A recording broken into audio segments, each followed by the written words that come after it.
Hello guys, नमस्कार, welcome, सुस्वागतम सभी का हार्दिक स्वागत है अनिल क्लासेज पर। तो आज मैं आपके लिए बहुत ही लेटेस्ट वीडियो बना रहा हूं और इसके अंदर बहुत ही महत्वपूर्ण ये वीडियो होने वाला है कि आपको कौन कौन से प्रमाण पत्रों की आवेदन से पहले ज़रूरत पड़ेगी। तो इसका आवेदन आपको आज ही कर लेना है, यानी ये नवीनतम प्रमाण पत्र आपको जल्दी से जल्दी बना लेने हैं, जिससे आप आवेदन करते समय बिल्कुल इन प्रमाण पत्रों को अपलोड कर पाएँ। ठीक है, तो पहली बार यदि अनिल क्लासेज पर आए हैं तो चैनल को सब्सक्राइब करने के साथ साथ बेल आइकन जरूर दबाएं और वीडियो को लाइक करना भी ना भूलें। लाइक और शेयर आप कर सकते हैं। चलिए शुरू करते हैं कि आपको कौन कौन से प्रमाण पत्रों की आवेदन के समय आवश्यकता है।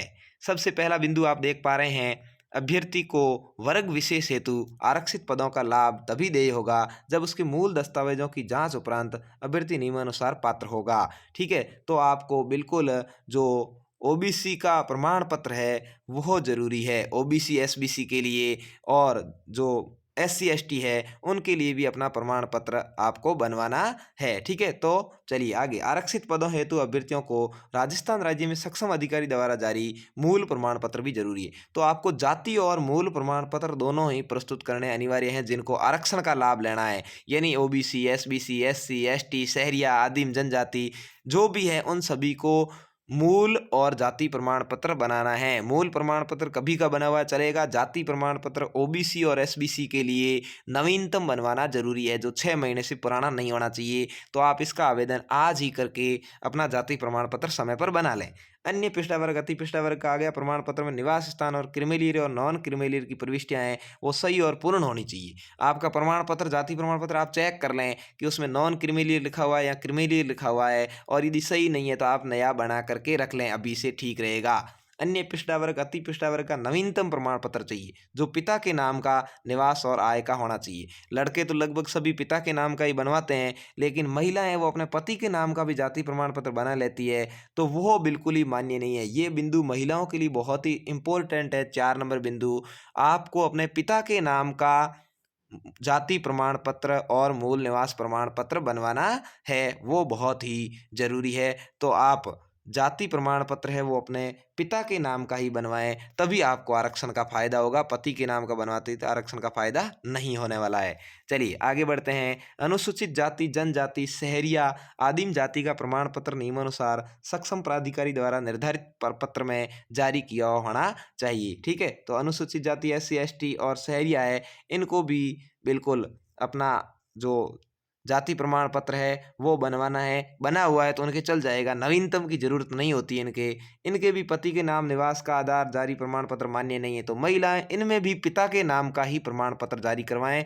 किसी का यदि पति के नाम का बन गया, पिता के नाम का नहीं है, तो आप अभी से उसका आवेदन कर दें। आर्थिक रूप से कमजोर वर्ग के अभ्यर्थी हैं, उनको भी सक्षम अधिकारी द्वारा निर्धारित प्रपत्र में इनकम ऑफ असेसमेंट सर्टिफिकेट यानी 2.5 लाख से कम आय का प्रमाण पत्र प्रस्तुत करना जरूरी है। तो आप 2.5 लाख से कम आय का जो WSN का ये आरक्षण आपको मिला है, वो अभ्यर्थी 2.5 लाख से कम आय का प्रमाण पत्र पहले से ही बनवा लें समय पर। ठीक है, चलिए। अध्यापक के पद पर नियुक्ति हेतु निर्धारित शैक्षिक एवं प्रशैक्षणिक योग्यता से संबंधित परीक्षाएं ऑनलाइन आवेदन की निर्धारित अंतिम दिनांक से पूर्ण उत्तीर्ण होना जरूरी है। यदि आप कहीं बीए कर रहे हैं, एडिशनल बीएससी बीए, या आपकी बीएसटीसी बीएड चल रही है, तो वो भी आपकी अंतिम दिनांक से पहले पहले उसका रिजल्ट आया हुआ होना चाहिए, तभी आप आवेदन कर पाएंगे। ठीक है, भूतपूर्व सैनिकों के पदों हेतु आरक्षित पदों का लाभ ऑनलाइन आवेदन के अंतिम निर्धारित दिनांक से सक्षम स्तर से सेवानिवृत्ति प्रमाण पत्र, ये फौजी भाइयों के लिए है तो उनको तो सब पता ही है। उत्कृष्ट खिलाड़ियों के पदों हेतु सक्षम स्तर से जारी खेल प्रमाण पत्र, ये भी अंतिम जो आवेदन कर रहे हैं उसकी अंतिम दिनांक से पहले का होना चाहिए। तो उत्कृष्ट खिलाड़ियों का प्रमाण पत्र वही मान्य है जिसने नेशनल लेवल पर प्रतिनिधित्व किया है। ठीक है, बाकी राज्य स्तर वाले मान्य नहीं है। विधवा श्रेणी में आवेदन करने वाली महिलाओं अभ्यर्थियों के पास पति का मृत्यु प्रमाण पत्र, उसके साथ साथ विवाह प्रमाण पत्र, आधार कार्ड, राशन कार्ड, बच्चे का जन्म प्रमाण पत्र यदि बच्चा है तो, मतदाता पहचान पत्र पति के नाम का जारी, मूल निवास और जाति प्रमाण पत्र ये प्रस्तुत करने जरूरी हैं। ये विधवा महिलाओं के लिए।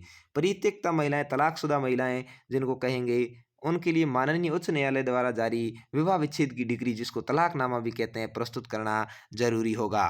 चलिए आगे बढ़ते हैं। शासन के परिपत्र 12 के अनुसार राजकीय सेवा में नियुक्ति विवाह पंजीयन करवाया जाना अनिवार्य कर दिया गया है। यानी विवाह पंजीयन जरूरी। यदि आप लिखते हैं फॉर्म भरते समय, आवेदन करते समय कि विवाहित, तो आपका विवाह प्रमाण पत्र जरूरी है, वो पहले से ही बनवा लें। या आप, मेरा कहना माना, यदि विवाह प्रमाण पत्र नहीं बना हुआ है और अल्प समय में आप नहीं बना सकते हैं, तो आप अविवाहित लिखें फॉर्म भरते समय, ये ध्यान रखें। और यदि विवाहित लिखते हैं तो प्रमाण पत्र पहले से ही बनवा करके रखें। विवाहित महिलाओं के लिए संतान संबंधी घोषणा पत्र अनिवार्य है। ये पुरुषों के लिए भी अनिवार्य होगा भाई। जो विवाहित लिखेंगे उनको संतान संबंधी घोषणा पत्र देना होगा कि मेरे 2 या 2 से अधिक बच्चे नहीं करूँगा मैं, 2 से अधिक नहीं। ठीक है, चलिए।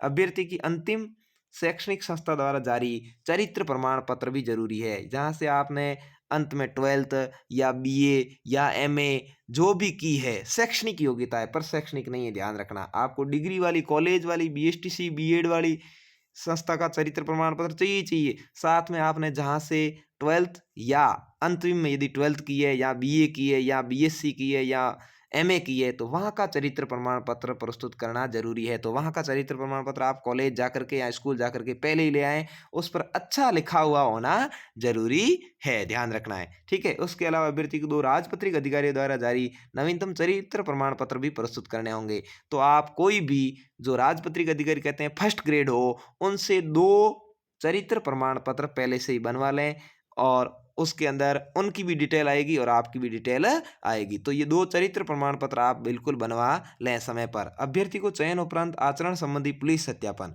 ये आपका जब चयन हो जाएगा उसके बाद पुलिस सत्यापन बनवाना है, पहले नहीं बनवाना है। आपके जब डॉक्यूमेंट चेक होंगे उस समय ये मांगेंगे। ठीक है, तो जैसे ही कट ऑफ आती है आप पुलिस सत्यापन का ऑनलाइन आवेदन करें। बिल्कुल ये 2 से 3 दिन में ही बन के आ जाता है, और आप नज़दीकी अपनी जो पुलिस चौकी या पुलिस थाना है वहाँ पे कहेंगे तो वो जल्दी से आपको 1 दिन में भी ये दे देंगे। तो आपके ऊपर यदि कोई अपराध आपने नहीं किया है और ऐसा कोई प्रकरण, दोष नहीं चल रहा है, तो आपको बिल्कुल समय पर ये मिल जाएगा। तो इसमें प्रॉब्लम वाली बात नहीं, इसकी अभी ज़रूरत नहीं है। अभ्यर्थी को चयन के उपरांत सक्षम अधिकारी द्वारा जारी चिकित्सा प्रमाण पत्र, ये भी चयन के बाद की बात है। ये तो जैसे ही चयन का आदेश होगा उसके बाद का चाहिए, ठीक है ना। तो ये बिल्कुल उसी समय आपको जब ज्वाइनिंग लेनी है उस समय हॉस्पिटल जाकर के बनवाना होगा। वो भी कम से कम प्राथमिक या उससे ऊपर के लेवल का चिकित्सालय हो। ऐसे आवेदक को पहले से ही राजकीय सेवा में है, ये राजकीय सेवा में उनको सब कुछ पता है, इसलिए छोड़ते हैं। उक्त समस्त प्रमाण पत्र ऑनलाइन आवेदन की अंतिम निर्धारित दिनांक से पूर्व के जारी होने अनिवार्य हैं। आपको विशेष रूप से क्या ध्यान रखना है भाई, ये सभी प्रमाण पत्र है जो आपकी आवेदन करने की अंतिम दिनांक है कितनी, 9/2/2022, इससे पहले के बने हुए होने चाहिए। यानी आप बिल्कुल इनको समय पर ही बनवा लें।